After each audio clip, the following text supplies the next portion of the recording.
अगला जो टॉपिक है हमारा वो cell wall, the outer covering of cells, यानी कि जो सेल वॉल है उसके बारे में हम थोड़ा सा डिस्कस करेंगे अब।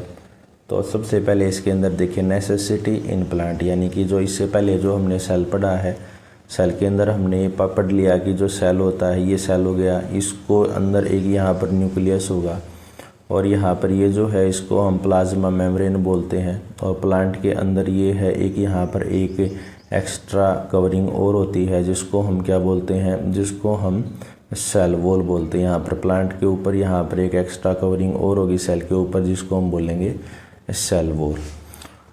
तो अब ये जो सेल वॉल है इसका हम स्ट्रक्चर पढ़ेंगे कि जो इसका स्ट्रक्चर है वो यहाँ पर किस टाइप का है। तो इसके अंदर देखिए, इसके अंदर सबसे पहले नेसेसिटी इन प्लांट, यानी प्लांट के अंदर ये चीज़ें ज़रूरी क्यों हैं। देखिए plant are fix in one place, जो प्लांट होते हैं वो क्या है, वो एक ही स्थान पे रहते हैं, फिक्स एट वन प्लेस, एक ही स्थान पे रहते हैं। Cell wall provide rigidity, rigidity का मतलब यहाँ पर क्या होता है कि जो स्ट्रेंथ है, यानी सेल वॉल उनको क्या प्रोवाइड करती है, स्ट्रेंथ प्रोवाइड करती है to withstand environmental stresses like wind and rain, यानी कि जो सेल वॉल है वो क्या प्रोवाइड करती है, उनको रिजिडिटी प्रोवाइड करती है ताकि वो विंड और रेन के अंदर क्या हो सके, वो विदस्टैंड कर सके, रह सके विंड और रेन के अंदर।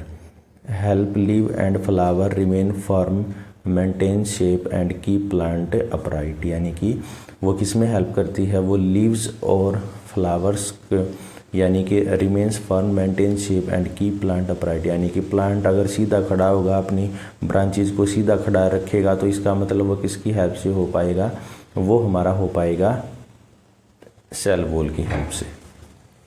तो प्लांट क्या होते हैं, प्लांट को एक तो रिजिडिटी ज़रूरी होती है, दूसरा क्या होता है कि जो स्ट्रेस कंडीशन होती हैं, जैसे तेज़ हवाई हो गई, बरसात हो गई, उसके अंदर रहते हैं, धूप में भी रहते हैं, ज़्यादा टेम्परेचर रहता है, तो हार्श कंडीशन में भी क्या रहते हैं, प्लांट के लिए सेल वॉल ज़रूरी होती है।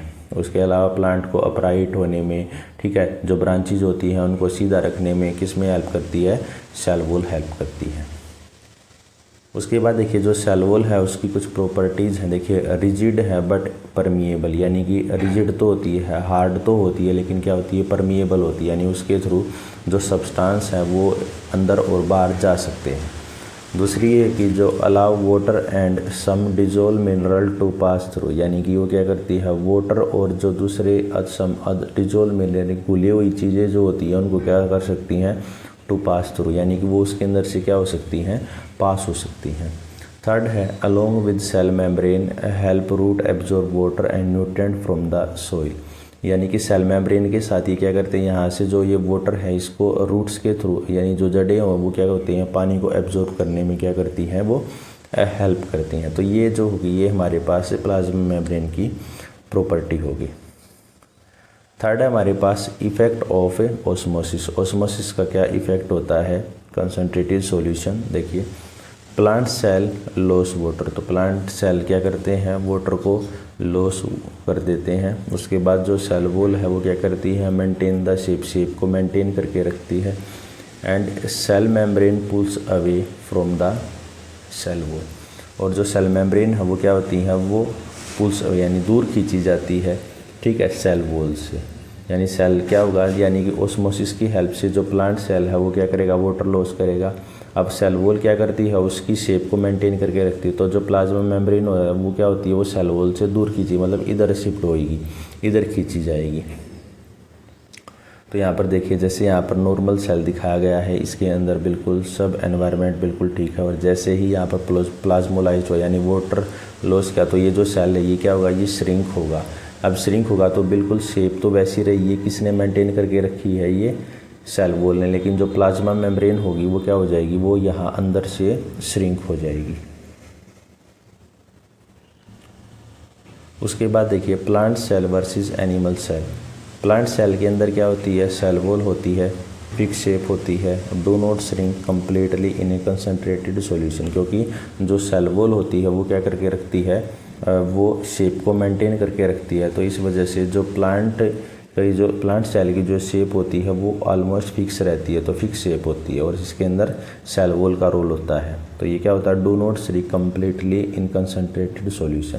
कंसनट्रेटेड सॉल्यूशन के अंदर ये कम्प्लीटली श्रिंक नहीं हो पाते। दूसरा होता है हमारा एनिमल सेल। एनिमल सेल के अंदर देखिए नो सेल वॉल, कोई भी सेल वॉल नहीं होती है। Loss water and shrink completely, यानी कि वो जब एनिमल सेल वाटर को लॉस करेगा तो वाटर को लॉस होने से क्या हो जाएगा, वो श्रिंक हो जाएगा, सिकुड़ जाएगा कम्प्लीटली। और जब वो सिकुड़ जाएगा तो ये क्या होगा, इसकी जो सेल की जो शेप है वो क्या हो जाएगी, वो चेंज हो जाएगी। तो ये बेसिक डिफरेंस होता है सेल वॉल का। उसके बाद होता है सेल वॉल की जो कंपोजिशन है, यानी कि जो सेल वॉल है वो किससे बनी हुई होती है। Cell wall is made up of cellulose, cellulose से बनती है। और सेलुलोज क्या होता है, कार्बोहाइड्रेट यानी कि शुगर होती है। कार्बोहाइड्रेट्स हमने पढ़े हैं। सेलुलोज क्या है, शुगर। सेल वॉल जो होगी वो सेलुलोज की बनी हुई होगी और सेलुलोज क्या है, कार्बोहाइड्रेट यानी कि शुगर है। देखो cellulose act as roughage in our diet, help in the digestion. और जो सेलुलोज क्या करता है, एक रफेज का काम करता है हमारी डाइट के अंदर, जो हेल्प करता है डाइजेशन में। जो मोस्टली हम ग्रीन वेजिटेबल्स खाते हैं, ग्रीन वेजिटेबल्स खाते हैं उसके अंदर क्या होता है, सेलुलोज होता है। और सेलुलोज किसका काम करता है, डाइजेशन में हेल्प करता है। तो सेलुलोज बनता कैसे है, सेलुलोज बेसिकली क्या हमने पढ़ा कि सेलुलोज जो होता है वो कार्बोहाइड्रेट्स होता है। तो कार्बोहाइड्रेट्स होगा तो वो छोटी छोटी ग्लूकोज की यूनिट से बना हुआ होगा। तो यहाँ पर बहुत सारी जब ग्लूकोज की यूनिट ज्वाइन हो जाती है तो वहाँ से क्या बनता है, सेलुलोज बनता है। अदर ऑर्गेनिजम्स के अंदर क्या सेल वॉल है वो प्लांट्स के अलावा किसी दूसरे ऑर्गेनिज्म के अंदर भी पाई जाती है। देखिए cell wall present in fungi and bacteria. जी हाँ, यहाँ पर फंजाई और बैक्टीरिया के अंदर भी सेल वॉल पाई जाती है, क्योंकि फंजाई और बैक्टीरिया भी क्या होते हैं, ये हार्श कंडीशन में भी क्या होते हैं, हार्श कंडीशन में सर्वाइव कर जाते हैं। तो इसका मतलब उनके पास भी एक एक्स्ट्रा लेयर होती है सेल वॉल की, जो उनको सर्वाइव करने में हेल्प करती है। उसके बाद क्या है, provide protection and structural support. वो क्या करती है, उनको प्रोटेक्शन प्रोवाइड करती है